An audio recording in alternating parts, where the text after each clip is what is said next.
PSC প্রশ্ন ফাঁস মামলায় গ্রেফতার ১৭ জনের মধ্যে ৭ জন আদালতে স্বীকারোক্তিমূলক জবানবন্দি দিয়েছেন। পুলিশ জানায় এই মামলায় আসামির সংখ্যা ৯০ জন।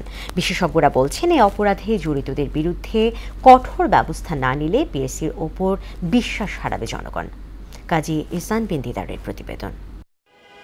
গত ১২ বছরে বিসিএস সহ ৩০টিরও বেশি সরকারি পরীক্ষায় প্রশ্ন ফাঁসের ঘটনায় এখন পর্যন্ত পিএসসির ৩ ঊর্ধ্বতন কর্মকর্তা সহ ১৭ জনকে গ্রেফতার করেছে সিআইডি।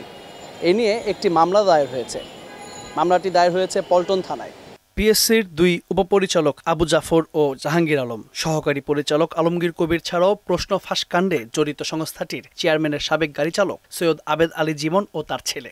আমরা এই মামলার এজার পাইছি, মামলা দিয়েছি, মামলা তো তদন্ত করবে সিআইডি।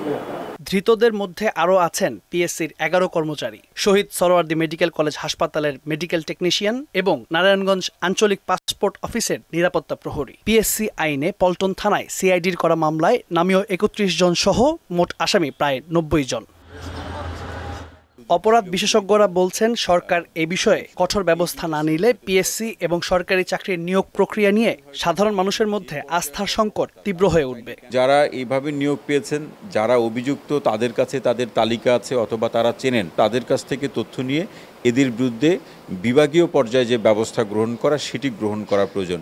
মানে বৃহৎ স্বার্থ এবং জবাবদিহিতা নিশ্চিত করার জন্য সেটি করা প্রয়োজন। এর বিকল্প ভাবতে গেলেই মানুষের মধ্যে কিন্তু নানা ধরনের নেতিবাচক প্রতিক্রিয়া বলুন অথবা নানা ধরনের নেতিবাচক ধারণা তৈরি হবে। গ্রেফতার ১৭ জনকে ঢাকার সিএমএম আদালতে নেওয়া হয়। এদের মধ্যে ৭ জন অপরাধ স্বীকার করে জবানবন্দি দেন। কাজী ইহসান বিন দিদার, মোহনা সংবাদ, ঢাকা।